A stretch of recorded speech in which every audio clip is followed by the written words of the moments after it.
ते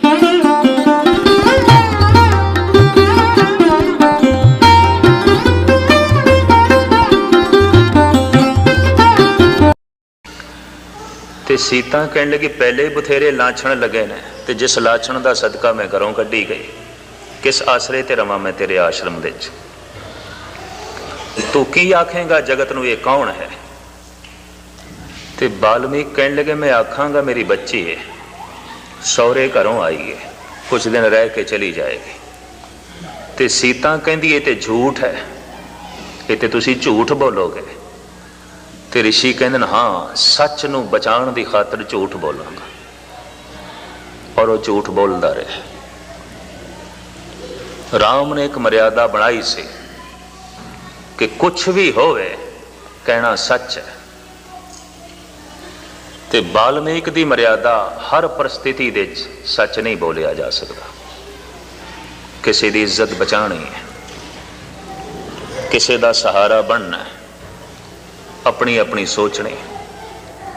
जब झूठ नाल भी किसी दी इज्जत बचती है, किसी नूं सुख मिलता है, तो ऐसा झूठ हिरदे नूं मैला नहीं करेगा।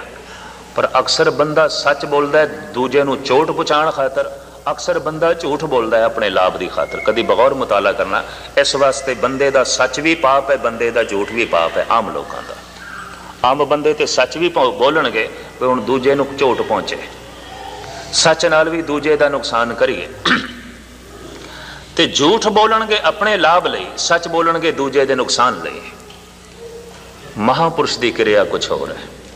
जे किधरे उसनूं झूठ बोलना पै गया तो दूजे दे लाभ लई, दूजे दी इज्जत लई सच बोलदा है अपने आनंद लई, खेड़े लई। झूठ दा उसदी अपनी निजी जिंदगी नाल कोई मतलब नहीं। बाल्मीक झूठ बोलते ही रहे, इन्नी मैं अर्ज करा। हालांकि ऋषि वो बच्चों की पालना करता रहा, वड्डे होए ते बच्चे कदी भुल के पुछन बाल्मीक तो साडे पिता किथे ने, साडे पिता कौन ने, ते बाल्मीक ये भी झूठ बोलता रहा। बाल्मीक ये भी गलत बयानी करता रहा। लेकिन बड़ी ममता दे नाल उन्हें सीता ते बच्चों की पालना की, सहारा बने। ये सारा इतिहास है जब द्वापुर युग तक पहुंचे है, तो द्वापुर के अवतारी पुरुष ने अपनी जिंदगी चो मर्यादा को एक पासे कढ़ दिता। इस तरह की मर्यादा जिहदे ते सच कुर्बान हो जाए, किसी स्त्री नूं बेवा की तरह जिंदगी बतीत करनी पवे, प्यो दे होंदियां होए कोई बच्चे यतीम होवन, ये मर्यादा नहीं चाहिए। मर्यादा की धजियां उड़ाइयां कृष्ण ने, ते कृष्ण की जिंदगी च कोई मर्यादा नहीं। जिन्हों ने इस ढंग नाल श्री कृष्ण नूं पढ़िया है, उन्हों की जिंदगी च कोई मर्यादा नहीं। तुसी बचपन तो लैके जवानी तक दे उन्हों के कारनामे सारे पढ़ो, तुहानूं मर्यादा किधरे भी नहीं दिखाई देगी। है ही नहीं मर्यादा, मनते ही नहीं सन। वो कहते सन जिंदगी एक खेल है, जिंदगी एक खिलौना है, जीवन एक लीला है, और इनू लीला की तरह व्यतीत कर लो। दुख एक लीला है, सुख एक लीला है, इज्जत एक लीला है, बेइज्जती भी एक लीला है। जन्म हो गया एक खेल है, मरण हो गया एक खेल है। इनू बहुत गहराई च ना लो, इनू बहुत गहरे तल दे च ना लो। उस वक्त आप दे कहण दा ते समझाण दा ढंग से दुनिया बहुत प्रभावित हुई। हुण सवाल इत्थे खड़ा हुंदा है, कानून मनुख लई है या मनुख कानून लई है? जे तुसी आखो मनुख कानून लई है, तो कानून ते बच जाएगा, मनुख ते मर जाएगा, मनुख ते कख नहीं रहना, गल खत्म। कानून मनुख की हिफाजत लई है, न कि मनुख कानून की हिफाजत लई है। कानून मनुख नूं बचावे, पर जे कानून मर्यादा नाल मनुख ही मरदा होवे, सच्चाई मरदी होवे, इंसाफ मरदा होवे, और यकीन जानो बेइंसाफी ने अज तक बहुत सारे बंदे मारे, पर इंसाफ ने भी बहुत सारियां दा घात किया है। बगौर मुताला करके वेखना, बई इंसाफ करना है, मर्यादा नूं लागू करना है। कई घर तबाह होए, कई बर्बादियां हुई, कई ढह ढेरी हो गए। खैर जिथे मर्यादा दे नाल जिंदगी बड़ी रुखी हो गई, मरगट घाट बन गई, कई घर तबाह होए। बस मर्यादा ही बचानी है, बंदा मरदा है तो मरन दो, मनुख तबाह होंदा है तो होण दो। इसकी रज के मुखालफत की है श्री कृष्ण ने। जिन्हों ने इस ढंग नाल उन्हां दो अवतारी पुरुषों को पढ़िया, वो कहते दोहां की जिंदगी तालमेल नहीं खाती, बिल्कुल कोई संबंध नहीं जुड़ता। तो गुस्से विच भरे हुए तमिलनाडु के एक बहुत उगे दार्शनिक ने यह किताब लिखी है, हिंदू समाज के पथ भ्रष्टक तुलसीदास। उस मर्यादा ने तो बेड़ा गर्क कर दिता, घर घर नूं मरगट घाट बना दिता। राम का अपना ही घर मरगट घाट बन गया। बहुत सम्मति जो कहने लग पई, हालांकि सीता सदवादी सी, कोई दोष नहीं, कोई भुल नहीं, पर चूंकि मर्यादा बन चुकी है, अगर प्रजा कहेगी और बहुत सम्मति च कहेगी तो राजे नूं भी गल मननी पेगी, भावें गलत है मननी पेगी। तो गल मन लई, प्रजा की गल रख लई, मर्यादा की पालना तो हो गई, पर सच कुर्बान होया। सच नूं ठोकरां खाणियां पईयां, सच नूं यतीमां वाली जिंदगी बतीत करनी पई, सच नूं बेवा वाली जिंदगी बतीत करनी पई। और मर्यादा ने जिथे राम का घर उजाड़िया, उत्थे बहुतियां दे घर उजाड़े। उस मर्यादा ने जिन्हों हर हालत विच लागू करना है, हर हालत विच।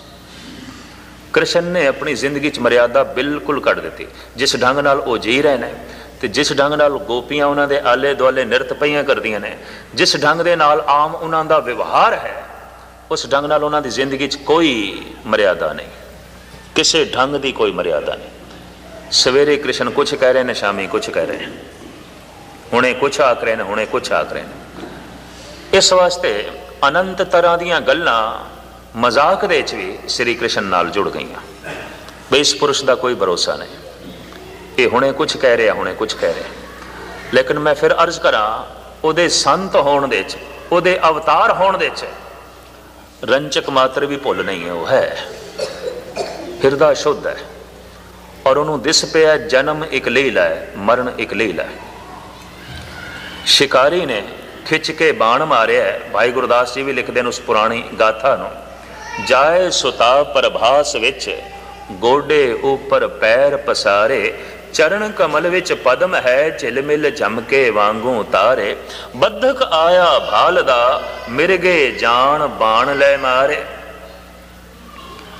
प्रभास नाम दे तीरथ ते जमुना दे तट ते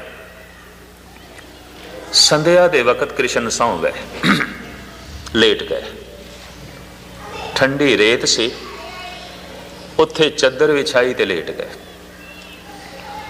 पर गोडे दे उत्ते पैर रख के, ते पैरां दे पदम सी, वो चमके पिया थोड़ा जिहा अंधेरे च।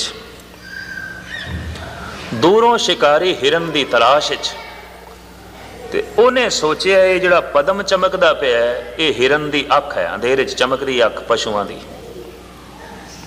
उन्हें निशाना बनाया, खिंच के वो कृष्ण नूं लग्या। उसे बाण नाल कृष्ण दा अंत होया। ते शिकारी बड़ा खुश होया, बई तीर निशाने ते लग्या, भजया होया आया, ते की दसदे ये ते कृष्ण, ये ते मैं मनुख मार बैठा।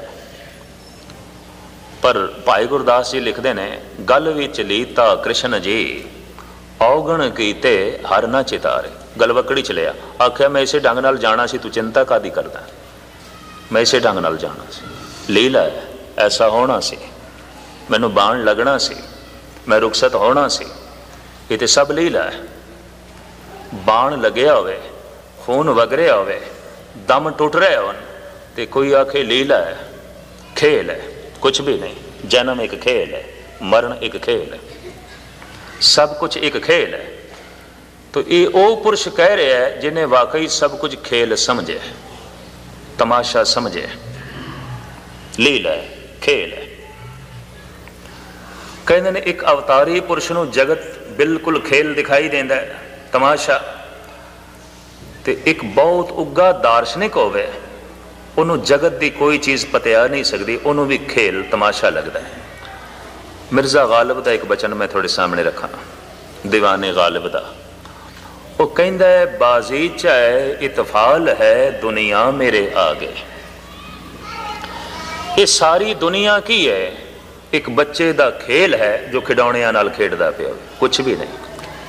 इत्थे जमना एक खेल, मरना एक खेल, इज्जत एक खेल, बेइज्जती एक खेल, इत्थे नफा एक खेल, नुकसान एक खेल है।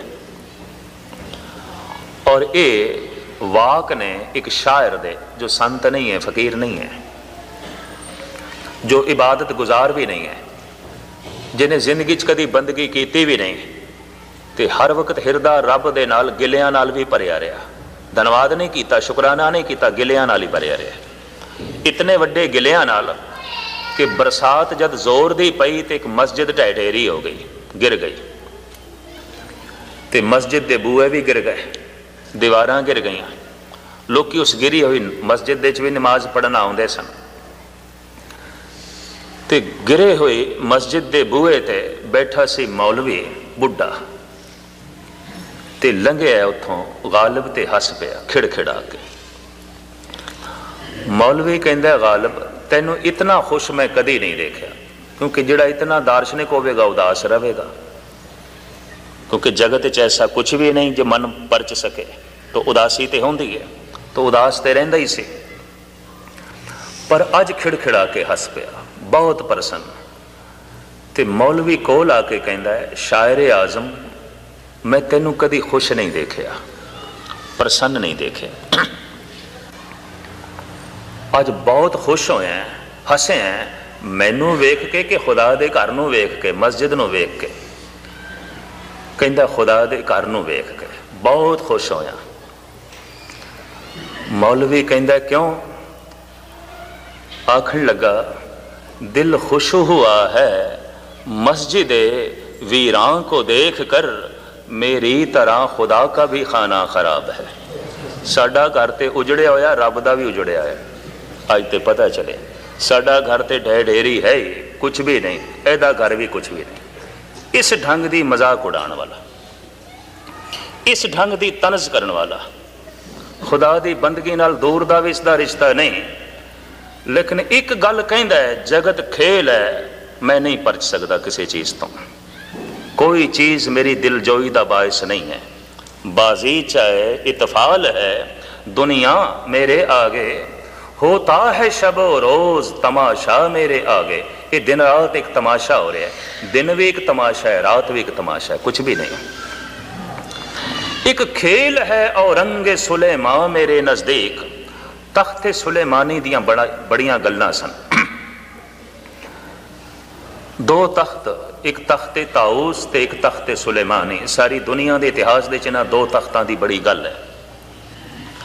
तख्ते ताऊस ते ईरान दे दास ने वेखिया सी, उत्थे म्यूजियम दे पिया, जो हिंदुस्तान तो चुक के नादर शाह लै गया सी।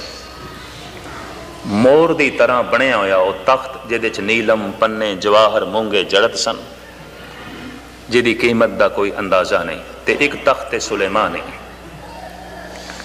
गालिब कहंदे मैनू तख्ते सुलेमानी ते बिठा दो, ते मेरे सामने बच्चियां दी खिडौणियां दी खेड तो ज्यादा कुछ भी नहीं। सुलेमान खुश हो सकता है, कोई बैठ के प्रसन्न हो सकता है, मेरी दृष्टि ते बच्चियां दी खेड कुछ भी नहीं, मैं नहीं प्रसन्न हो सकता। ये तख्ते सुलेमानी और ये राजपाट मेरी मन की प्रसन्नता के बायस नहीं बन सकते। एक खेल है औरंगे सुलेमान मेरे नजदीक, एक बात है अजाज मसीहा मेरे आगे। वो कहंदा एक मामूली जी गल है हजरत ईसा दे मौजजे। ये ईसा जो करदा फिरदा बई बीमार दे सिर ते हथ रखिया ते तंदुरुस्त हो गया, अंधे दे सिर ते हथ रखिया ते अखां मिल गईयां, कबर ते हथ रखिया ते मुर्दे जिंदा हो गए। गालिब कहंदे ने ईसा तेरे मदारी दी कौतक मेरे दिल नूं नहीं बहला सकदे। ये ते मदारियां दा तमाशा है। इतनी वड्डी सियाणप दा मालक, जिहदे सामने ईसा दियां रिदियां ते सिद्धियां एक बच्चियां दा खेल है और कुछ नहीं। तख्ते सुलेमानी एक खेल है, तो इस तरह के बंदे नूं जगत की किसी चीज़ नाल बहलाया नहीं जा सकता। खेल है, सब कुछ खेल है। जगत तो इतनियां चोटां लगियां ते जगत की इतनी वड्डी समझ हुई कि जगत खेल है, पर श्री कृष्ण नूं कोई चोटां इस ढंग दियां नहीं लगियां। उन्हां कोल बोध है, ज्ञान है, उन्हां कोल अनुभवी ज्ञान है, उन्हां कोल प्रभु का चिंतन है, ਉਹਨਾਂ ਕੋਲ ਅਧਿਆਤਮਿਕ ਆਨੰਦ ਹੈ, ਜਗਤ ਖੇਲ ਹੈ, ਕੁਝ ਵੀ ਨਹੀਂ। ਇਸ ਵਾਸਤੇ ਉਹਨਾਂ ਨੇ ਆਪਣੀ ਜ਼ਿੰਦਗੀ ਦੇ ਨੇੜੇ ਮਰਿਆਦਾ ਨਾਮ ਦੀ ਚੀਜ਼ ਨਹੀਂ ਆਉਣ ਦਿੱਤੀ। ਤੇ ਕ੍ਰਿਸ਼ਨ ਦੀ ਜ਼ਿੰਦਗੀ 'ਚ ਕੋਈ ਮਰਿਆਦਾ ਨਹੀਂ, ਪਰ ਰਾਮ ਦੀ ਜ਼ਿੰਦਗੀ 'ਚ ਕੋਈ ਲੀਲਾ ਨਹੀਂ, ਮਰਿਆਦਾ ਹੀ ਮਰਿਆਦਾ। ਇਸ ਵਾਸਤੇ ਸਾਰੀ ਜ਼ਿੰਦਗੀ ਰਾਮ ਦੀ ਅੱਖਾਂ 'ਚ ਹੰਝੂ ਰਹੇ ਨੇ, ਮਰਿਆਦਾ ਹੈ। ਰੋਣਾ, ਉਦਾਸੀ, ਦੁੱਖ, ਸੰਤਾਪ ਰਾਮ ਦੀ ਜ਼ਿੰਦਗੀ 'ਚ ਰਿਹਾ। ਰੋਵੇ ਰਾਮ ਨਿਕਾਲਾ ਭਇਆ, ਸੀਤਾ ਲਖਮਣ ਵਿਛੜ ਗਿਆ। ਘਰ ਦੇ 'ਚ ਰਿਹਾ, ਰੋਂਦਾ ਰਿਹਾ, ਜੰਗਲਾਂ 'ਚ ਗਿਆ, ਰੋਂਦਾ ਰਿਹਾ, ਵਾਪਸ ਆਇਆ, ਰਾਜ ਪਾਠ ਕੀਤਾ, ਰੋਂਦਾ ਹੀ ਰਿਹਾ। ਸਾਰੀ ਜ਼ਿੰਦਗੀ ਅੱਖਾਂ 'ਚ ਹੰਝੂ ਰਹੇ, ਸਾਰੀ ਜ਼ਿੰਦਗੀ ਰੁਦਨ ਰਿਹਾ। ਪਰ ਇਹਨੂੰ ਅਵਤਾਰ ਕਿਉਂ ਮੰਨਿਆ?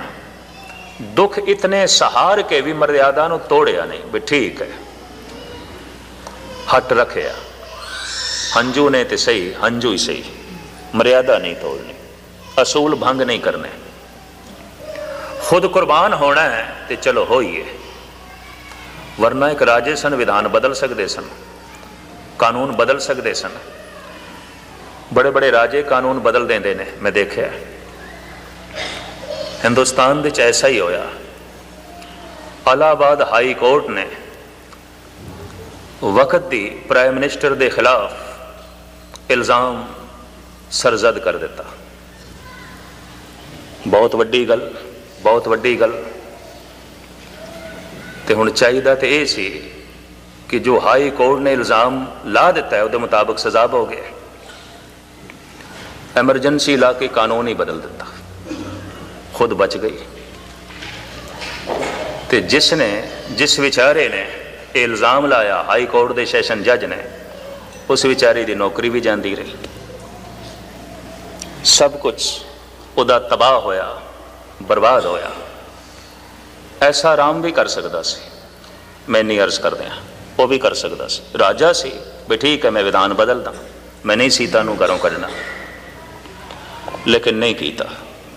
ਸੀਨੇ ਤੇ ਪੱਥਰ ਰੱਖ ਕੇ ਉਸ ਮਰਿਆਦਾ ਦੀ ਲਪੇਟ ਦੇ ਵਿੱਚ ਆਪਣੇ ਆਪ ਨੂੰ ਲੈ ਲਿਆ, ਵੀ ਠੀਕ ਹੈ। ਸਾਰੀ ਜ਼ਿੰਦਗੀ ਅੱਖਾਂ ਸੱਜਲ ਰਹੀਆਂ ਉਹਦੀਆਂ, ਰੋਂਦਾ ਹੀ ਰਿਹਾ। ਔਰ ਉਹਦੇ ਰੋਣੇ ਦਾ ਜ਼ਿਕਰ ਤੁਲਸੀ ਰਾਮਾਇਣ ਦੇ 'ਚ ਤੇ ਹੈ, ਬਾਲਮੀਕੀ ਰਾਮਾਇਣ ਦੇ 'ਚ ਤੇ ਹੈ, ਗੁਰੂ ਨਾਨਕ ਵੀ ਗਾਹੇ ਬਗਾਹੇ ਉਸ ਦਾ ਜ਼ਿਕਰ ਕਰਦੇ ਨੇ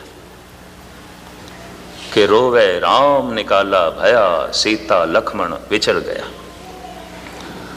ਔਰ ਥਾਂ ਥਾਂ ਤੇ ਉਸਦੇ ਰੁਦਨ ਦਾ ਜਿਸ ਢੰਗ ਨਾਲ ਤੁਲਸੀ ਨੇ ਜ਼ਿਕਰ ਕੀਤਾ ਹੈ, ਉਸ ਢੰਗ ਨਾਲ ਤੇ ਮਨੁੱਖ ਤਾਂ ਹੀ ਪੜ੍ਹ ਸਕਦਾ ਹੈ ਕਿ ਸੀਨੇ ਤੇ ਪੱਥਰ ਰੱਖੇ, ਵਰਨਾ ਪੜ੍ਹਨਾ ਬਹੁਤ ਔਖਾ ਹੈ। ਇੰਨਾ ਦੁੱਖ, ਇੰਨੇ ਸੰਤਾਪ ਦੇ ਚੋਂ ਲੰਘਣਾ ਪਿਆ।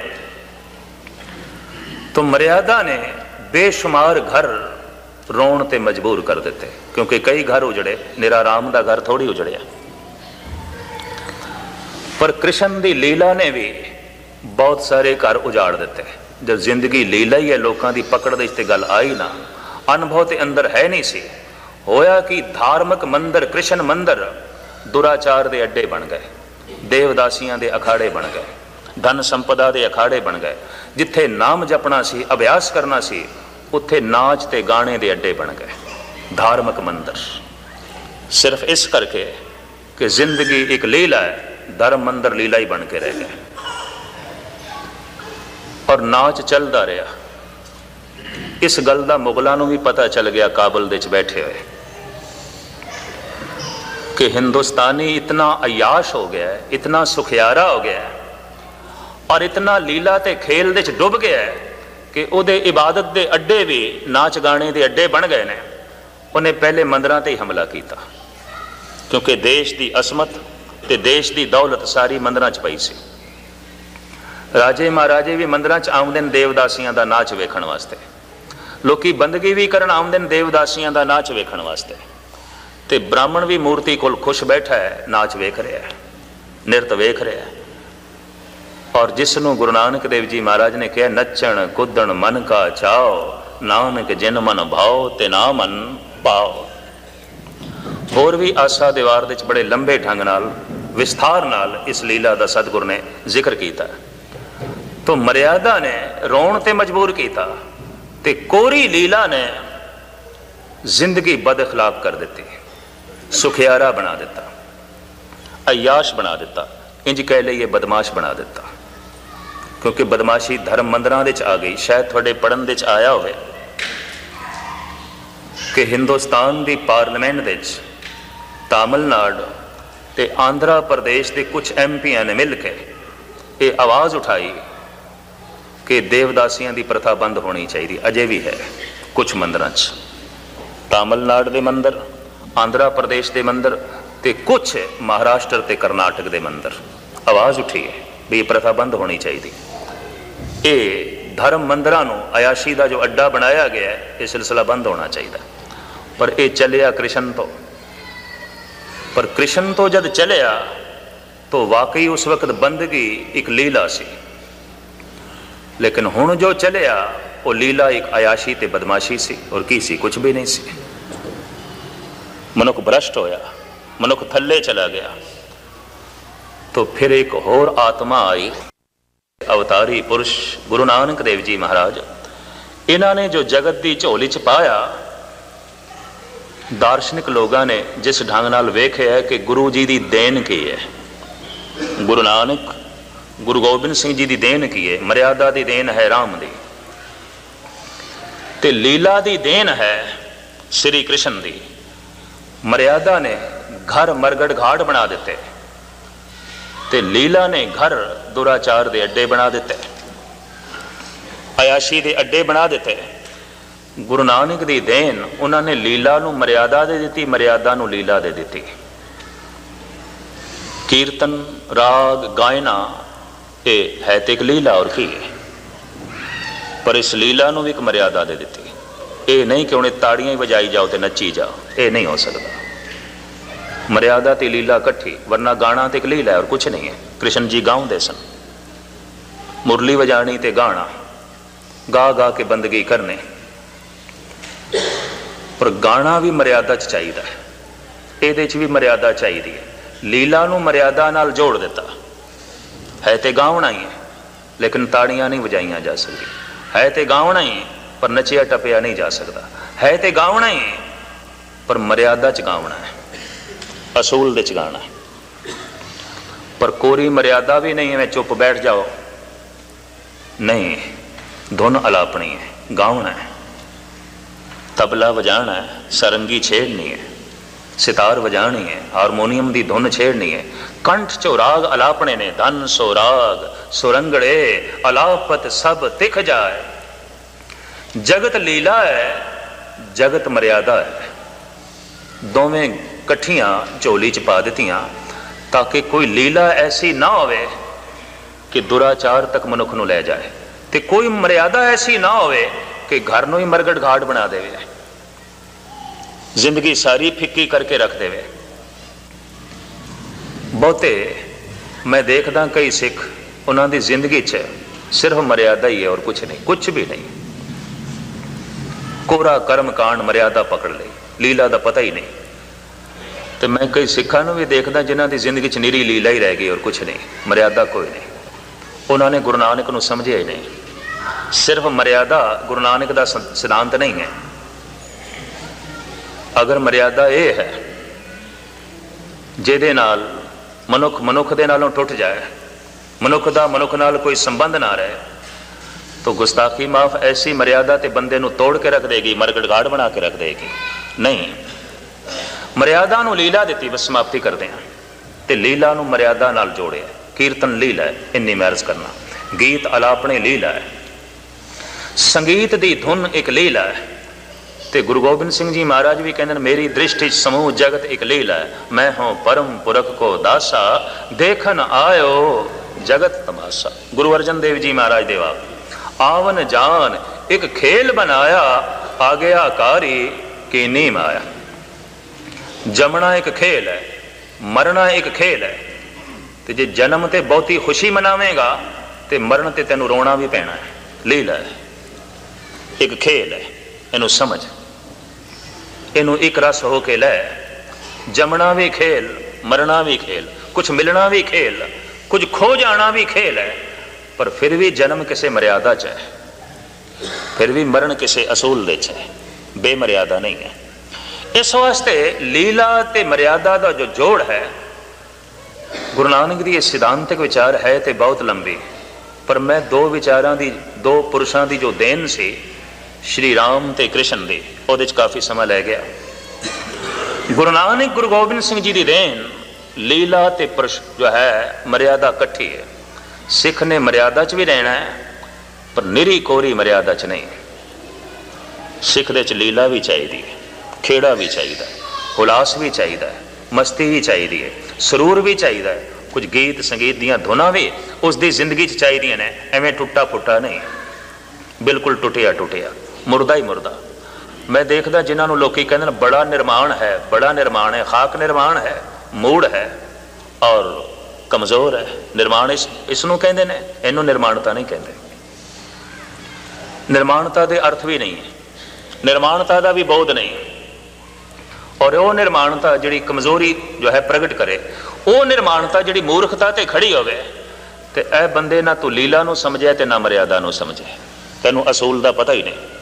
इस वास्ते गुरु नानक देव जी महाराज ने इस तरह की मर्यादा की भी धज्जियां उड़ाइयां थां थां ते, जिहड़ी बंदियां नू रोण ते मजबूर कर देवे।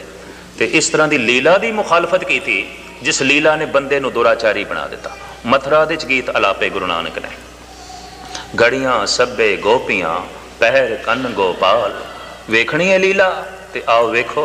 ये सारियां दिन रात दियां जिहड़ियां घड़ियां ने गोपियां ने नचदियां पईयां ने, ते पहर कन्न गोपाल, ये जितने 8 पैर ने ये ग्वाले ने। इन्हां दे नाल चंद ते 2 सूरज ये अवतार ने, पाओ कृष्ण ते बलभद्र ने। रास दे चो नचदे सन, कृष्ण भी नचदे सन, बलभद्र भी नचदा सी। कृष्ण दा चचेरा भरा बलराम बलभद्र, नाल राधिका नचदी सी, गोपियां नचदियां सन। तो सतगुरु कहते हैं ये जड़ियां 60 घड़ियां ने इन्हां गोपियां समझ, ये नचदियां हुई लंघ रही ने। हर घड़ी दे कुछ ना कुछ हो रहा है। गहने पाउण पानी बैसंतर चंद सूरज अवतार। जब हवा चल रही है किसी घड़ी च चल रही है, मीह पै रहा, बरखा हो रही है किसी पैर दे च हो रही है, किसी घड़ी च हो रही है। चानना हो रहा है, प्रकाश हो रहा है, किसी घड़ी च हो रहा है। अंधकार हो रहा है, किसी घड़ी च हो रहा है, किसी पैर दे च हो रहा है। इन्हां दे गहने ने,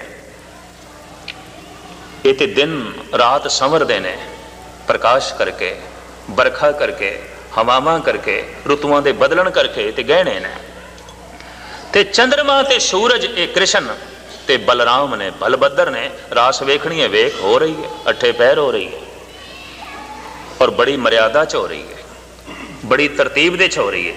बेमर्यादा ये रास नहीं है, बेमर्यादा ये लीला नहीं है। इस वास्ते पुराने महापुरुषों ने जिन्हों ने गल नूं समझिया, उन्होंने गुरु नानक दे नाल लकब जोड़िया गुरु पुरुषोत्तम अवतार। लीला पुरुषोत्तम नहीं, मर्यादा पुरुषोत्तम नहीं। जिन्हें लीला ते मर्यादा का संजोग जोड़िया है, ऐसा गुरु पुरुषोत्तम अवतार, सिरमौर अवतार। एक वली नियामत अली शाह जो गुरु नानक देव जी महाराज तो 200 साल पहले होया, इधर जमरोद दे इलाके च, ओदा एक लिखिया होया ग्रंथ है कयामतनामा, जिन्हों इस्लामी मकतब भंडार ने छापे है, जिहदे च शब्द ने कुछ, और जिन्हों करीबन सिख प्रचारकों ने बहुत प्रचारिया है। बूद नानक आरफे मरदे खुदा, राज हाय मारफत जो राहे कुशा। नियामत अली कहता है कयामतनामे दे च, उस ग्रंथ का नाम है कयामतनामा। बई ये नानक नाम का एक मरदे खुदा होवेगा, होवेगा भविष्य की गल करता है। 200 साल पहले होया है गुरु नानक देव जी महाराज तो। बूद नानक आरफे मरदे खुदा, राज हाय मारफत जो राहे कुशा। अज तक जो दुनिया भटकी है भारत दी, हिंदुस्तान दी, कदी मर्यादा दे ते कदी लीला दे, रब दा एक गुज्जा राज दसेगा, जीवन का एक गुज्जा ढंग दसेगा जो पूर्ण होवेगा, अपने आप दे मुकम्मल होवेगा। इतनी गल कह के, और इस तरह की शब्दावली भविष्य पुराण दे भी मिलती है, जिन्हों प्राचीन संत जना ने बहुत प्रचारिया। एवं वही धर्म प्रचुरती यदा कलु तदा वही लोक रखया धर्म अर्थन मलेछान नास है तवे पश्च मंत्रो शुभ दिशा बेदी बनसा चे नानका। बेदियां दी ਬੰਸ ਦੇ ਵਿੱਚ देश की लहंदी दशा दे एक ऐसा अवतारी पुरुष होगा जिंदगी के गुझे राज दसेगा और जीवन को सच्चाई नाल जोड़ेगा, जिंदगी दे आनंद प्रदान करेगा, मनुखों दीयां झोलियां खेड़े ते खुशियां दे नाल भरनगियां। इसनों भारत के पुराने ऋषियां ने मनिया, इनू भारत के पुराने मुसलमान फकीरां ने मनिया ते नौखंड पृथ्वी का जिथे जिथे गुरु नानक ने भ्रमण किया सब झुकते गए। जित्ती नौखंड पृथ्वी सतनाम दा चक्र फिराया। पर हुण इतनी गल होने के बावजूद अजोकी दशा नूं देखीदा है ते अफसोस नाल कहना पैंदा है, दाता तेरी उम्मत ने ते तेरे संसार ने ना लीला नूं समझिया ना मर्यादा नूं समझिया, तेरी दिती हुई देन नूं नहीं समझिया। मर्यादा की है कोई पता नहीं, लीला की है कोई पता नहीं, ते लीला ते मर्यादा नूं जोड़न ते किस तरह जोड़न। और जो किसी हद तक जानते भी ने तो सिर्फ लीला नूं जानते ने भी ठीक है, पी लो खा लो क्लबां च नाच कर लो, दुनिया भर का दुराचार कर लो, लीला ही और की है। ये जग मिठा अगला किन डिठा। ते कईयां दी इतनी कोरी मर्यादा, थोड़ा जिहा नितनेम की कीता है, थोड़ा जिहा मर्यादा दे की रहे ने, सारी दुनिया हुण काफर दिखाई देंदी है, मलेश दिखाई देंदी है, सारी दुनिया हुण दुश्मन दिखाई देंदी, कोई चंगा ही नहीं दिखाई देता, जीवन का ढंग नहीं आया। साहिब श्री गुरु नानक देव जी महाराज नूं गुरु पुरुषोत्तम अवतार आख्या गया तो इसनूं सतगुरां दे बचन ते इतिहास जिस ढंग नाल स्पष्ट करता है, समा मैनूं इजाजत नहीं देंदा। ते जिहड़ी पौड़ी तुहाडे सामने भाई साहब जी ने पढ़ी है, मैं तो ये अखरी अर्थ के मुताबिक ही चलना सी, पर रुचि कुछ होर दी होर हो गई तो मैनूं नहीं पता सी भूमिका च इतना समा मैं लै जावांगा। पर अखरी अर्थ जरूर आप सरवण कर लो ताकि गुरबाणी की कथा की जिहड़ी एक मर्यादा है उसकी जो है पूर्ति कर लईए। तीरथ नावा जे तिस बावा विण भाणे के नाए करी। पौड़ी की मूल पंक्ति है, गुरा एक दे बुझाई, हे गुरु एक सूझ करा, एक गल दी बूझ करा, एक गल दी समझ करा, ओ दे केड़ी सूझ दे, सबना जिया का एक दाता सो मैं विसर न जाए। गुरु घर दे परमात्मा गुरु है, गुरु गुरु गुरु कर मन मोर, गुरु बिना मैं नाही होर। वाहे गुरु गुरु परमात्मा है। इत्थे गुरु अकाल पुरख नूं आख्या गया, आद अंत एक है अवतारा, सोई गुरु समझो हमारा। इस वास्ते गुरु नानक देव जी महाराज की देन नूं गुरु मत कहंदे ने, परमात्मा दी मत। खसम दी बाणी की है, खसम दी मत। परमात्मा दी बाणी की है, परमात्मा दी विचार, परमात्मा दी मत। तो पहली पंक्ति दे साहिब कहंदे ने, तीरथ नावा जे तिस भावा विण भाणे के नाए करी। मैं तीर्थां ते इशनान करा बशरते तैनू भावां। भाव तैनू भा जाना ही तीर्थां दा इशनान है। तैनू चंगा लगे कोई, मानो उसने सारे तीर्थां दा इशनान कर लिया। गल इन्नी है, जो रज़ा दे चल रहा है, जो भाणे नू मन लिया, जो भाणे दे जी रहा है, जो होवा होवत सो जाने, जो हो गया होना सी, इन्हें होना ही सी। इनू खिड़े मत्थे तस्लीम कर लवे, इनू लीला ही समझ लवे, इनू कबूल कर लवे, इनू प्रवान कर लवे। तो साहिब कहते हैं उन्हें तीर्थां दा इशनान कर लिया। तीरथ नावा, मैं तीर्थां ते नावा, पर जे तिस बावा जे तैनू पावा, पाओ जे तैनू पा जावा। असली गल जो पा जाता है रब नूं, उन्हें तीर्थां दा इशनान कर लिया। तो इस तरह के पुरुष तो तीरथ सदके जाते हैं, कुर्बान जाते हैं। भगत कबीर का एक लंबा चौड़ा शब्द है, मुख्तसर मैं अर्ज करा। उहदे च आप कहते हैं, ब्रह्मा बड़ा के जास उबाया, वेद बड़ा के जहां ते आया। ते मूल पंक्ति, जगरा एक निबेरो राम, जो तो अपने जन स्यों काम। कबीर कहते हैं, हे परमात्मा कई दिनों का मेरे मन च एक झगड़ा चल रहा है, तो उस झगड़े नूं निबेड़। तो झगड़ा बड़ा लंबा चौड़ा है, क्योंकि शब्द विच बहुत कुछ उन्होंने कहा है। मूल पंक्तियां मैं थोड़े सामने रखा। कहत कबीर हो भया उदास, तीरथ बड़ा के हर का दास। यह झगड़ा निबेड़ मेरा। ਇਹ ਤੀਰਥ ਵੱਡਾ ਹੈ ਕਿ ਹਰੀ ਦਾ ਦਾਸ ਵੱਡਾ ਹੈ? ਤੇ ਝਗੜਾ ਤੇਰੇ ਤੇ, ਝਗੜਾ ਤੇਰੇ ਤੇ ਸੁੱਟਿਆ। ਜਿਹੜਾ ਪ੍ਰਸ਼ਨ ਹੋਵੇ ਉਹੀ ਉੱਤਰ ਹੋਵੇ। ਸਾਹਿਤਿਕ ਦੁਨੀਆ ਦੇ ਵਿੱਚ ਇਸ ਤਰ੍ਹਾਂ ਦੀ ਵੀ ਇੱਕ ਖਾਸ ਰਚਨਾ ਹੈ। ਤੀਰਥ ਨਹੀਂ ਵੱਡਾ ਕਿ ਹਰਿ ਕਾ ਦਾਸ, ਹਰੀ ਦਾ ਦਾਸ ਵੱਡਾ ਹੈ। ਕਿਉਂ? ਹਰੀ ਦੇ ਦਾਸ ਦਾ ਜਿੱਥੇ ਜਨਮ ਹੋਵੇ ਉਹ ਤੀਰਥ ਬਣ ਜਾਂਦਾ ਹੈ। ਗੁਰੂ ਨਾਨਕ ਦੇ ਜਨਮ ਦੇ ਨਾਲ ਤਲਵੰਡੀ ਨਨਕਾਣਾ ਸਾਹਿਬ ਬਣ ਗਈ। ਨਿਤਿਓ ਰਾਏ ਭਾਵੇਂ ਦੀ ਤਲਵੰਡੀ ਸੀ, ਪਹਿਲੇ ਵੀ ਮੌਜੂਦ ਸੀ। ਸਾਹਿਬ ਦਾ ਜਨਮ ਹੋਇਆ ਹੈ ਨਨਕਾਣਾ ਸਾਹਿਬ, ਤੀਰਥ। ਅਯੁੱਧਿਆ ਦੇ ਵਿੱਚ ਬਹੁਤ ਸਾਰੇ ਰਾਜੇ ਮਹਾਰਾਜੇ ਹੋਏ, ਪਰ ਰਾਮ ਦੇ ਜਨਮ ਦੇ ਨਾਲ ਅਯੁੱਧਿਆ ਨਗਰੀ ਤੀਰਥ ਬਣ ਗਈ। ਦਿੱਲੀ ਦਾ ਚਾਂਦਨੀ ਚੌਂਕ ਹੀ ਸੀ, ਪਰ ਕਿਸੇ ਦਾ ਖੂਨ ਡੁੱਲਿਆ। ਗੁਰਦੁਆਰਾ ਸੀਸਗੰਜ ਬਣਿਆ ਤੀਰਥ। ਹਜ਼ਾਰਾਂ ਬੰਦੇ ਰੋਜ਼ ਆਨੰਦ ਲੈਂਦੇ ਨੇ, ਰਸ ਲੈਂਦੇ ਨੇ, ਜਗ੍ਹਾ ਪ੍ਰੇਰਦੀ ਹੈ। ਸਤਪੁਰਸ਼ ਦਾ ਕਿਧਰੇ ਜਨਮ ਹੋਵੇ, ਸਤਪੁਰਸ਼ ਕਿਧਰੇ ਆਪਣਾ ਖੂਨ ਡੋਲੇ, ਸਤਪੁਰਸ਼ ਕਿਧਰੇ ਲੰਬੇ ਸਮੇਂ ਤੱਕ ਕਿਸੇ ਥਾਂ ਤੇ ਬੈਠਾ ਰਿਹਾ, ਉਹ ਤੀਰਥ ਬਣ ਜਾਏਗਾ। ਜਨਮ ਲਿਆ ਪਾਟਲੀ ਪੁੱਤਰ ਦੇ ਵਿੱਚ, ਗੁਰੂ ਗੋਬਿੰਦ ਸਿੰਘ ਜੀ ਨੇ, ਪਟਨਾ ਸਾਹਿਬ ਬਣ ਗਿਆ। ਅੱਜ ਰੇਲਵੇ ਸਟੇਸ਼ਨ ਦੇ ਉੱਤੇ ਵੀ ਪਟਨਾ ਸਾਹਿਬ ਲਿਖਿਆ ਗਿਆ, ਬਹੁਤ ਵੱਡਾ ਤੀਰਥ ਬਣ ਗਿਆ। ਗੁਰੂ ਗੋਬਿੰਦ ਸਿੰਘ ਜੀ ਮਹਾਰਾਜ ਸਮਾਏ ਨੇ ਨਾਂਦੇੜ ਦੇ ਵਿੱਚ, ਤੇ ਨਾਂਦੇੜ ਦਾ ਸ਼ਹਿਰ ਹਜ਼ੂਰ ਸਾਹਿਬ ਬਣ ਗਿਆ, ਤੀਰਥ, ਬਹੁਤ ਵੱਡਾ ਤੀਰਥ। 68 ਤੀਰਥ ਜਿਹੜੇ ਬਣੇ ਹੋਏ ਨੇ ਹਿੰਦੁਸਤਾਨ ਦੇ ਵਿੱਚ, ਦਰਅਸਲ ਉਹਨਾਂ ਦਾ ਪਿਛੋਕੜ ਵੀ ਲੱਭੀਏ।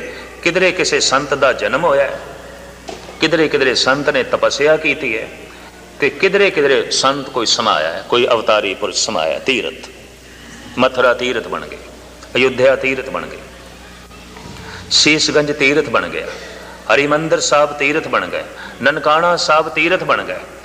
ਤੋ ਕਬੀਰ ਕਹਿੰਦੇ ਤੀਰਥ ਨਹੀਂ ਵੱਡਾ, ਹਰੀ ਦਾ ਦਾਸ ਵੱਡਾ। ਹਰੀ ਦੇ ਦਾਸ ਦਾ ਕਿਧਰੇ ਜਨਮ ਹੋਵੇ ਤੇ ਥਾਂ ਤੀਰਥ ਬਣੇਗੀ, ਵਰਨਾ ਕਿਸ ਤਰ੍ਹਾਂ? ਹਰੀ ਦਾ ਦਾਸ ਕਿਧਰੇ ਬੈਠੇ ਤੇ ਥਾਂ ਤੀਰਥ ਬਣੇਗੀ, ਵਰਨਾ ਕਿਸ ਤਰ੍ਹਾਂ ਤੀਰਥ ਬਣੇਗੀ? ਤੇ ਹਰੀ ਦਾ ਦਾਸ ਕਿਧਰੇ ਖੂਨ ਡੋਲੇ ਤੇ ਉਹ ਥਾਂ ਤੀਰਥ ਬਣੇਗੀ, ਵਰਨਾ ਕਿਸ ਤਰ੍ਹਾਂ ਬਣੇਗੀ? ਤੋ ਤੀਰਥ ਹੈ ਤੱਟ ਜਿੱਥੋਂ ਮਨੁੱਖ ਭਵ ਸਾਗਰ ਨੂੰ ਪਾਰ ਹੋਵੇ, ਜਿੱਥੋਂ ਪਾਰ ਜਾਣ ਦੀ ਕੁਝ ਪ੍ਰੇਰਨਾ ਮਿਲੇ। ਸੰਖੇਪ ਵਿੱਚ ਅਰਜ਼ ਕਰਾਂ, ਸਾਹਿਬ ਕਹਿੰਦੇ ਨੇ ਮੈਂ ਤੀਰਥਾਂ ਦਾ ਇਸ਼ਨਾਨ ਕਰਾਂ, ਜੇ ਤੈਨੂੰ ਭਾ ਜਾਵਾਂ ਵਿਣ ਭਾਣੇ ਕੇ ਨਾਏ ਕਰੀ। ਤੈਨੂੰ ਭਾਵਾਂ ਵੀ ਨਾ ਤੇ ਇਸ਼ਨਾਨ ਕੀ ਮੈਨੇ ਰੱਖਦਾ? ਕੁਝ ਵੀ ਨਹੀਂ, ਪਾਉਂਦੇ ਫਿਰਦੀ ਹੈ ਦੁਨੀਆ। ਤੈਨੂੰ ਭਾ ਜਾਣਾ ਹੀ ਤੀਰਥਾਂ ਦਾ ਇਸ਼ਨਾਨ ਹੈ। ਤੀਰਥ ਨਾਵਾ ਜੇ ਤਿਸ ਭਾਵਾਂ ਵਿਣ ਭਾਣੇ ਕੇ ਨਾਏ ਕਰੀ। ਜੇ ਤੀ ਸਿਰਟ ਉਪਾਈ ਵੇਖਾਂ ਵਿਣ ਕਰਮਾ ਕੈ ਮਿਲੇ ਲਈ। ਸਾਹਿਬ ਕਹਿੰਦੇ ਮੈਂ ਜਿਤਨੀ ਸ੍ਰਿਸ਼ਟੀ ਵੇਖਦਾ ਜਿਹੜੀ ਤੂੰ ਬਣਾਈ ਹੈ, ਇਹਨੂੰ ਮੈਂ ਗੌਰ ਨਾਲ ਵੇਖਿਆ, ਚੰਗੇ ਢੰਗ ਨਾਲ ਵੇਖਿਆ, ਬਿਨਾਂ ਕਰਮਾਂ ਤੋਂ ਕੁਝ ਵੀ ਨਹੀਂ ਮਿਲਦਾ। ਜੇ ਤੀ ਸਿਰਟ ਉਪਾਈ ਵੇਖਾਂ ਵਿਣ ਕਰਮਾ ਕੇ ਮਿਲੇ ਲਈ। ਇੱਥੇ ਕਰਮਾ ਦਹਿਲੀ ਦੀਪ, ਇਹ ਕਰਮ ਉਰਦੂ ਦਾ ਵੀ ਲਫ਼ਜ਼ ਹੈ, ਇਹ ਕਰਮ ਸੰਸਕ੍ਰਿਤ ਦਾ ਵੀ। ਬਿਨਾਂ ਕਰਮਾਂ ਤੋਂ ਤੇ ਬਿਨਾਂ ਬਖਸ਼ਿਸ਼ ਤੋਂ ਕੀ ਮਿਲਦਾ? ਕੁਝ ਵੀ ਨਹੀਂ। उन जगत दे सब कुछ है, जितनी तू सृष्टि उपाई है सब कुछ है, पर बिना बख्शिश तो ते बिना कर्मा तो की मिलता है? कुछ भी नहीं। भगत कबीर कहते ने जो मैं चितवो ना करे क्या मेरे चितवे होए, अपना चितविया हर करे जो मेरे चित ना होए। कबीर कहते ने सोचनिया मैं सोचता ही रह जाता, होंदा कुछ होर है, जो मैं सोचता नहीं होंदा। फिर एक होर गल भी कबीर ने कह दी है, कबीर कारण बपरा क्या करे जो राम ना करे सहाय। जै जै डाली पग धरों सोई मुरमुर जाए। कबीर कहते मेरिया तदबीरां दियां डालां की करना, मैं तदबीर दियां डालां दे उत्ते डालियां ते जो पैर रखदा टुट जांदे ने, फल तक पहुंचदा ही नहीं। कारण की करे? मेरी तदबीर कर करे, मेरी सियाणप की करे? कारण बपरा क्या करे जो राम ना करे सहाय। जै जै डाली पग धरों सोई मुरमुर जाए। तदबीर मेरी तो एक बीज है, पर चंगी धरती नहीं मिली तो बीज की करे, किस तरह पुंगरेगा? कबीर जी दे श्लोक तो प्रेरित होकर किसी वक्त मैं 2 मिसरे उर्दू दे लिखे सन। देख मस्कीन ये तेरी तदबीर की मैयत न हो, एक जनाजा जा रहा था दोष पर तकदीर के। ਵੇਖ ਤੇ ਸਹੀ, ਇਹ ਤਕਦੀਰ ਦੇ ਕੰਧਿਆਂ ਦੇ ਉੱਤੇ ਜਿਹੜੀ ਲਾਸ਼ ਜਾ ਰਹੀ ਹੈ, किधरे तेरी तदबीरां दी लाश ते नहीं, जरा वेख ते सही कफन चुक के, देख मस्कीन ये तेरी तदबीर की मैयत ना हो। एक जनाजा जा रहा था दोष पर तकदीर के, कबीर दियां मूल पंक्तियां जिसका मैं इस ढंग नाल उर्दू अनुवाद किया। कारण बपरा क्या करे जो राम ना करे सहाय, जै जै ढाली पग धरों सोई मुरमुर जाए। मैं ते जिन्ना डालियां ते पैर रखे टुट गई ने, मेरी कोई तदबीर कम नहीं आई, मेरी कोई सियाणप कम नहीं आई।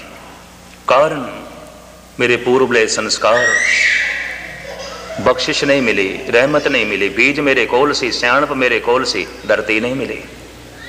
धरती का संजोग नहीं हो सकिया, बख्शिश नहीं हो सकी, रहमत नहीं हो सकी। तदबीरां मेरियां सारियां व्यर्थ चलियां गई। करो जतन जे होए मेहरबाना। साहब कहते तू यतन करदा रह, यतना दे बीज इकत्र करदा रह, मता किसी वक्त तेरे ते रहमत हो जाए, बख्शिश हो जाए। तो विण बाणे के नाए करी, जेती सिटो पाई वेखा, विण कर मां कह मिले ले। करम फिलोसफी दे उत्ते गुरु नानक ते गुरु अर्जन देव जी महाराज दे बहुत वड्डे वड्डे शब्द ने। किसी वक्त फिर नदी नाओ संजोगी मेल होया जिक्र करांगे। आप अगां जो कहते ने, मत विच रतन जवाहर माणक, जे एक गुर की सिख सुने। मनुख दा मन, मनुख दी सोचन शक्ति, मनुख दी बुद्ध परिपूर्ण परमात्मा ने अनेकां रत्नां दे नाल भर दित्ती है। सारे पहाड़ां दे सोना नहीं है, कोई कोई खान होवेगी। सारे पहाड़ां दे चांदी नहीं है, किधरे किधरे होवेगी। सारे पहाड़ां दे तांबा ते लोहा भी नहीं है, किधरे किधरे होवेगा। पर हर एक दे मन दे माणक रतन पए ने। कोई मन दी खान खाली नहीं है। किवें कढी है इस खान दे चों रतन, किवें कढिए? रतन की है? दया, खिमा, सील, संजम, ज्ञान, विज्ञान, सबर, शांति, अध्यात्मक रस, नाम दा रस, ये सारे रतन पए ने, बाहर नहीं पए। ऐसे ही खान दे पए ने। जो ब्रह्मंडे सोई पिंडे, जो खोजे सो पावे। पीपा प्रणवे परम तत् है, सतगुर होए लखावे। हरि मंदिर एवं शरीर है, तिस विच सच्चे का वासा। ये तो बहुत वड्डी खान है। नवनिध अमृत प्रभ का नाम, देही में इसका विश्राम। ये बहुत वड्डी खान है। तो आप कहते ने मत विच रतन जवाहर माणक, बहुत सारे जवाहरात माणक मोती पए ने। किवें प्रगट होणगे? जे एक गुर की सिख सुनी। जे तू किधरे गुरु दी एक सिक्ख्या सुन लवें ते इत्थे सवाल पैदा होएगा, असीं ते बहुती सुन लई है, सुन सुन के थक गए, बथेरियां सुनियां ने, नहीं सुनी। किहड़ी गल सुनी गई है जिहड़ी मन्नी गई है?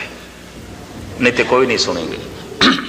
वड्डा भरा छोटे नूं कह दिंदा तू गल नहीं सुनी, दरअसल सुनी है, मन्नी नहीं। तो जब मन्नी नहीं तो की सुनिया? कुछ भी नहीं सुनिया। प्यो पुत्र नूं कह दिंदा तू गल नहीं सुनी, सुनी है, मन्नी नहीं है।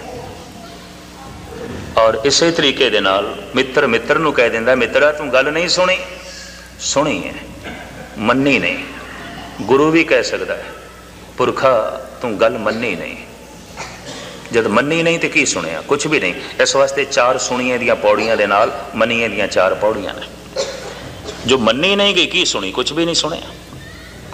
केड़ी गल सुनी गई है? जो मन्नी गई है।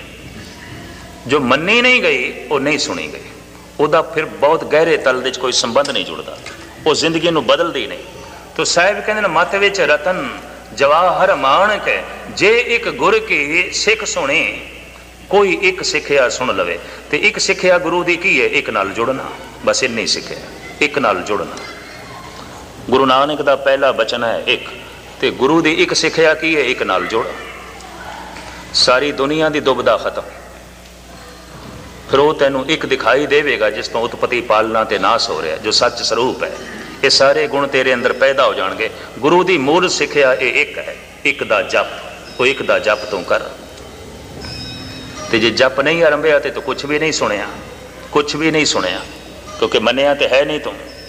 तो जे एक गुरु की सिख सुनी, गुरा एक दे बुझाई, फिर एक दे बुझाई ते एक सुनी, ते गुरा एक दे बुझाई। ते गुरु नानक दे बोल एक तो शुरू होंदे ने। गुरु ग्रंथ साहब का पहला अखर एक है, एक ओंकार। ਤੇ ਗੁਰੂ ਨਾਨਕ ਦੇ ਸਾਰੇ ਸ਼ਬਦ ਤੇ ਵਿਚਾਰਾਂ ਉਸ ਏਕੇ ਦੀ ਪਰਿਕਰਮਾ ਕਰਦੀਆਂ ਨੇ। ਤੇ ਗੁਰੂ ਨਾਨਕ ਦਾ ਮੂਲ ਉਪਦੇਸ਼ ਇੱਕ ਨਾਲ ਜੁੜ, ਇੱਕ ਨੂੰ ਸਮਝ, ਇੱਕ ਦਾ ਜਪ ਕਰ, ਹਰ ਏਕ ਸਿਮਰ ਏਕ ਸਿਮਰ ਏਕ ਸਿਮਰ ਬਾਈ। ਇੱਕ ਦਾ ਹੀ ਜਪ ਕਰ, ਇੱਕ ਦੇ ਨਾਲ ਜੁੜ, ਵਾਹਿਗੁਰੂ ਵਾਹਿਗੁਰੂ ਦੀ ਇੰਜ ਧੁਨ ਆਲਾਪ ਤੇ ਇਹਨੂੰ ਸੁਣ। ਬਸ ਇਹੀ ਸਿੱਖਿਆ ਸੁਣਨੀ। ਤੇ ਜੋ ਤੂੰ ਸੁਣੇਗਾ ਵਾਹਿਗੁਰੂ ਨੇ ਅੰਦਰ ਪ੍ਰਵੇਸ਼ ਕਰਨਾ ਹੈ। ਤੇ ਜੈਸੇ ਸ਼ਬਦ ਨੇ ਅੰਦਰ ਪ੍ਰਵੇਸ਼ ਕਰਨਾ ਹੈ, ਅੰਦਰੋਂ ਉਹ ਜਿਹੜੇ ਰਤਨ ਜਵਾਹਰ ਮਾਣਕ ਪਏ ਨੇ ਸਭ ਬਾਹਰ ਪ੍ਰਗਟ ਹੋਣਗੇ। ਮਤ ਵਿੱਚ ਰਤਨ ਜਵਾਹਰ ਮਾਣਕ ਜੇ ਇੱਕ ਗੁਰ ਕੀ ਸਿੱਖ ਸੁਣੀ, ਗੁਰਾ ਇੱਕ ਦੇ ਬੁਝਾਈ ਸਭਨਾ ਜੀਆਂ ਕਾ ਇੱਕ ਦਾਤਾ ਸੋ ਮੈਂ ਵਿਸਰ ਨਾ ਜਾ। ਇਹ ਗੁਰੂ ਇਹ ਸੂਝ ਦੇ, ਇਹ ਬੂਝ ਦੇ, ਬਖਸ਼ਿਸ਼ ਕਰ, ਮੈਨੂੰ ਇੱਕ ਗੱਲ ਦੀ ਸਮਝ ਕਰਾ ਦੇ ਕਿ ਸਾਰੇ ਜੀਵਾਂ ਦਾ ਜੋ ਰਾਜ਼ਕ ਰਹਿੰਦ ਹੈ, ਰੋਜ਼ੀ ਦਹਿੰਦ ਹੈ, ਉਹ ਮੈਨੂੰ ਭੁੱਲੇ ਨਾ। ਉਹਦਾ ਚਿੰਤਨ ਬਣਿਆ ਰਹੇ, ਉਹਦਾ ਸਿਮਰਨ ਬਣਿਆ ਰਹੇ। ਇਤਨੇ ਅਖਰੀ ਅਰਥ ਭਾਵ ਅਰਥ ਇਸ ਪੌੜੀ ਦੇ ਬਹੁਤ ਲੰਬੇ ਨੇ। ਤੇ ਮੈਂ ਜਿੱਥੇ ਤੱਕ ਸੋਚਦਾ ਕਿ ਜਪਜੀ ਸਾਹਿਬ ਉਹ ਅਗੰਮੀ ਬਾਣੀ ਹੈ ਜਿਹਦੇ 'ਚ 38 ਪੌੜੀਆਂ ਨੇ ਤੇ 2 ਸ਼ਲੋਕ ਨੇ। ਇਹ ਤੇ ਕਈ ਜ਼ਿੰਦਗੀਆਂ ਬੰਦੇ ਦੀਆਂ ਲੱਗ ਜਾਣ ਤੇ ਜਪਜੀ ਸਾਹਿਬ ਦੀ ਪੂਰਨ ਵਿਆਖਿਆ ਨਹੀਂ। ਤੇ ਅੱਜ ਤੱਕ ਜਿਤਨੇ ਵੀ ਟੀਕੇ ਹੋਏ ਨੇ, ਆਪ ਆਪਣੀ ਬੁੱਧ ਹੈ ਜੇਤੀ ਬਰਨਤ ਭਿੰਨ ਭਿੰਨ ਤੋਏ ਤੇਤੀ। ਤੇ ਸਾਰੇ ਮਹਾਂਪੁਰਸ਼ਾਂ ਨੇ ਵੱਖ ਵੱਖ ਅਰਥ ਕੀਤੇ ਨੇ। ਤੇ ਸਤਿਗੁਰਾਂ ਦੀ ਹਜ਼ੂਰ ਵਿੱਚ ਇਤਨੀ ਗੱਲ ਮੈਂ ਬੇਨਤੀ ਦੇ ਰੂਪ ਵਿੱਚ ਆਖਾਂ, ਜੋ ਕੁਛ ਅਰਥ ਮੈਂ ਤੁਹਾਨੂੰ ਸੁਣਾਏ ਨੇ, ਮੇਰਾ ਕੋਈ ਦਾਵਾ ਨਹੀਂ ਕਿ ਇਹ ਸਹੀ ਹੋਣਗੇ। ਹੋਰ ਵੀ ਹੋ ਸਕਦੇ ਨੇ, ਹੋਰ ਵੀ ਕੋਈ ਗੱਲ ਹੋਵੇਗੀ, ਲਾਜ਼ਮੀ ਹੋਵੇਗੀ। ਜਿਤਨੀ ਸੂਝ ਸੀ, ਜਿਤਨੀ ਸਮਝ ਸੀ ਤੇ ਜਿਤਨੀ ਗੁਰੂ ਨਾਨਕ ਨੇ ਅਕਲ ਦਿੱਤੀ, ਉਹਨਾਂ ਦੀ ਬਾਣੀ ਦੇ ਮੈਂ ਉਤਨੇ ਹੀ ਅਰਥ ਕਰ ਸਕਿਆ। ਕੋਈ ਹੋਰ ਸਿੱਖ, ਕੋਈ ਹੋਰ ਵਿਦਵਾਨ, ਕੋਈ ਹੋਰ ਗੁਰਮੁਖ ਲਾਲ ਸਾਧਨਾ ਕਰਕੇ ਹੋਰ ਗਹਿਰਾ ਜਾ ਸਕਦਾ ਹੈ ਤੇ ਇਹਦੇ ਚੋਂ ਕੁਝ ਹੋਰ ਵੀ ਲੱਭ ਸਕਦਾ ਹੈ। ਤੇ ਫਿਰ ਜਦੋਂ ਗੁਰੂ ਨਾਨਕ ਦੇਵ ਜੀ ਮਹਾਰਾਜ ਨੇ ਕਦੀ ਨਦੀ ਨਾਵ ਸੰਜੋਗੀ ਮੇਲਾ ਜੋੜਿਆ ਤੇ ਬਾਕੀ ਦੀ ਪੌੜੀਆਂ ਦੀ ਵਿਚਾਰ ਮੈਂ ਫਿਰ ਤੁਹਾਡੇ ਸਾਹਮਣੇ ਰੱਖਾਂਗਾ। ਹੁਣ ਜਿਤਨੀ ਵਿਚਾਰ ਆਪਨੇ ਸਰਵਨ ਕੀਤੀ ਹੈ, ਸਤਿਗੁਰ ਦੇ ਅੱਗੋਂ ਅਰਦਾਸ ਹੈ ਕਿ ਦਾਤਾ ਮੰਨਣ ਦੀ ਸਮਰੱਥਾ ਦੇਵੇ, ਧਾਰਨ ਕਰਨ ਦੀ ਸਮਰੱਥਾ ਦੇਵੇ। ਔਰ ਦਿਨ ਦਿਨ ਅਸੀਂ ਵੇਖੀਏ ਕਿ ਜ਼ਿੰਦਗੀ ਤਬਦੀਲੀ ਆ ਰਹੀ ਹੈ, ਮਾਣਕ ਪ੍ਰਗਟ ਹੋ ਰਹੇ ਨੇ, ਖਾਣ ਹੱਥ ਆ ਗਈ ਹੈ, ਰਤਨ ਨਿਕਲ ਰਹੇ ਨੇ, ਖੇੜੇ ਤੇ ਖੁਸ਼ੀਆਂ ਦਾ ਜਨਮ ਹੋ ਰਿਹਾ ਹੈ। ਦੂਸਰੀ, ਇਸ ਦੌਰਾਨ 3 ਹਫ਼ਤਿਆਂ ਦੇ ਦੌਰਾਨ ਚੂँਕਿ ਦਾਸ ਸੁਭਾਵਕ ਬਣੇ ਹੋਏ ਪ੍ਰੋਗਰਾਮ ਦੇ ਮੁਤਾਬਕ ਇੰਗਲੈਂਡ ਪਹੁੰਚਿਆ ਸੀ, ਉਹਨਾਂ ਨਾਲ 2-3 ਸਾਲ ਦਾ ਵਾਅਦਾ ਸੀ। ਤੇ ਉੱਥੇ ਹੀ ਇਸ ਸਭਾ ਦੀਆਂ ਪੱਤਰਕਾਵਾਂ ਆਈਆਂ ਤੇ ਸਰਦਾਰ ਦਲਜੀਤ ਸਿੰਘ ਉਹਨਾਂ ਦਾ ਉੱਥੇ ਫੋਨ ਪਹੁੰਚਿਆ, ਪੈਗਾਮ ਪਹੁੰਚਿਆ ਵੀ ਇੱਥੇ ਜ਼ਰੂਰ ਪਹੁੰਚਣਾ ਹੈ। ਤਾਂ ਮੇਰਾ ਅਨਜਲ ਸੀ, ਮੇਰਾ ਇੱਥੇ ਰਿਜ਼ਕ ਸੀ, ਮੈਂ ਪਹੁੰਚਿਆ।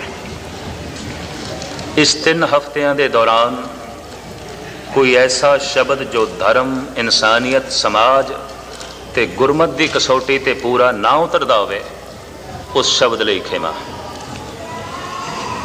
ਔਰ ਹਜ਼ਾਰਾਂ ਸ਼ਬਦ 1 ਘੰਟੇ 'ਚ ਕਹਿਣ ਵਾਲਾ, ਮੈਂ ਸਮਝਦਾ ਲਾਜ਼ਮੀ ਕੁਝ ਐਸੇ ਅੱਖਰ ਹੋਣਗੇ ਜੋ ਸਮਾਜ ਤੇ ਨਹੀਂ ਪੂਰੇ ਉਤਰਦੇ ਹੋਣਗੇ, ਜੋ ਧਰਮ ਤੇ ਨਹੀਂ ਪੂਰੇ ਉਤਰਦੇ ਹੋਣਗੇ, ਜੋ ਗੁਰਮਤ ਤੇ ਨਹੀਂ ਪੂਰੇ ਉਤਰਦੇ ਹੋਣਗੇ। ਤੇ ਉਹ ਸ਼ਬਦ ਜੋ ਸਚਾਈ ਤੇ ਨਹੀਂ ਪੂਰੇ ਉਤਰਦੇ, ਉਹਨਾਂ ਲਈ ਖਿਮਾ। ਤੇ ਕੋਈ ਮਨੁੱਖ ਜਦ ਖਿਮਾ ਮੰਗ ਲਵੇ, ਹਰ ਸਿਆਣੇ ਦਾ ਫਰਜ਼ ਹੋ ਜਾਂਦਾ ਉਹਨੂੰ ਖਿਮਾ ਕਰ ਦੇਣਾ।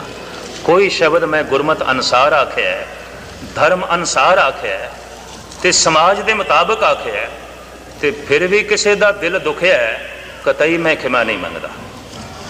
ਇਹਦੇ ਨਾਲ ਗੁਰਮਤ ਦੀ ਤੋਹੀਨ ਹੋਵੇਗੀ, ਇਹਦੇ ਨਾਲ ਫਿਰ ਧਰਮ ਦੀ ਤੋਹੀਨ ਹੈ। ਮੈਂ ਤੇ ਉਹਨਾਂ ਹੀ ਸ਼ਬਦਾਂ ਲਈ ਖਿਮਾ ਮੰਗਦਾ ਜੋ ਧਰਮ, ਸਮਾਜ ਤੇ ਗੁਰਮਤ ਦੀ ਕਸੌਟੀ ਤੇ ਪੂਰੇ ਨਹੀਂ ਉਤਰੇ। ਹਾਰਦਿਕ ਤੌਰ ਤੇ ਖਿਮਾ। ਔਰ ਮੈਂ ਮੰਨਦਾ ਲਾਜ਼ਮੀ ਕੁਝ ਐਸੇ ਅੱਖਰ ਹੋਣਗੇ ਜੋ ਗੁਰਮਤ ਤੇ ਨਹੀਂ ਪੂਰੇ ਉਤਰੇ ਹੋਣਗੇ, ਜੋ ਧਰਮ ਤੇ ਨਹੀਂ ਪੂਰੇ ਉਤਰੇ ਹੋਣਗੇ। ਪਰ ਜੋ ਅੱਖਰ ਧਰਮ ਤੇ ਪੂਰੇ ਉਤਰੇ ਨੇ ਤੇ ਫਿਰ ਵੀ ਕਿਸੇ ਦਾ ਦਿਲ ਦੁਖਦਾ ਹੈ, ਮਜਬੂਰੀ ਹੁਣ ਕੀ ਕੀਤਾ ਜਾ ਸਕਦਾ। ਮੈਂ ਤੇ ਇਤਨਾ ਹੀ ਆਖ ਸਕਦਾ, ਦਾਤਾ ਉਹਨੂੰ ਸਮਰੱਥਾ ਦੇ ਕਿ ਉਹਦਾ ਹਿਰਦਾ ਵੀ ਮੰਨ ਲਵੇ, ਉਹਦੇ ਹਿਰਦੇ 'ਚ ਵੀ ਵਸ ਜਾਣ। ਅਰਦਾਸ ਹੈ ਗੁਰੂ ਗ੍ਰੰਥ ਸਾਹਿਬ ਜੀ ਮਹਾਰਾਜ ਦੇ ਚਰਨਾਂ 'ਚ, ਸੁਣ ਕੇ ਤੁਹਾਡਾ ਹਿਰਦਾ ਜੁੜੇ ਤੇ ਸੁਣਾ ਕੇ ਦਾਸ ਦਾ ਹਿਰਦਾ ਜੁੜੇ। ਸਾਰਿਆਂ ਦਾ ਹਾਰਦਿਕ ਤੌਰ ਤੇ ਧੰਨਵਾਦ। ਤੁਸੀਂ ਟਿਕ ਕੇ ਤੇ ਬੜੇ ਪਿਆਰ ਨਾਲ ਸਰਵਨ ਕਰਦੇ ਰਹੇ ਤੇ ਪਿਆਰ ਰੱਬੀ ਦੌਲਤ ਹੈ, ਇਹ ਤੁਸੀਂ ਮੈਨੂੰ ਬਖਸ਼ਿਸ਼ ਕੀਤੀ। ਤੁਹਾਡਾ ਹਾਰਦਿਕ ਤੌਰ ਤੇ ਰਹਿਮਤ ਤੇ ਬਖਸ਼ਿਸ਼ ਰਹੀ। ਹਾਰਦਿਕ ਤੌਰ ਤੇ ਤੁਹਾਡਾ ਬਾਰ-ਬਾਰ ਧੰਨਵਾਦ। ਭੁੱਲ ਚੁੱਕ ਲਈ ਖਿਮਾ। ਗੱਜ ਵੱਜ ਕੇ ਫਤਿਹ ਪ੍ਰਵਾਨ ਕਰਨੀ। ਵਾਹਿਗੁਰੂ ਜੀ ਕਾ ਖਾਲਸਾ, ਵਾਹਿਗੁਰੂ ਜੀ ਕੀ ਫਤਿਹ।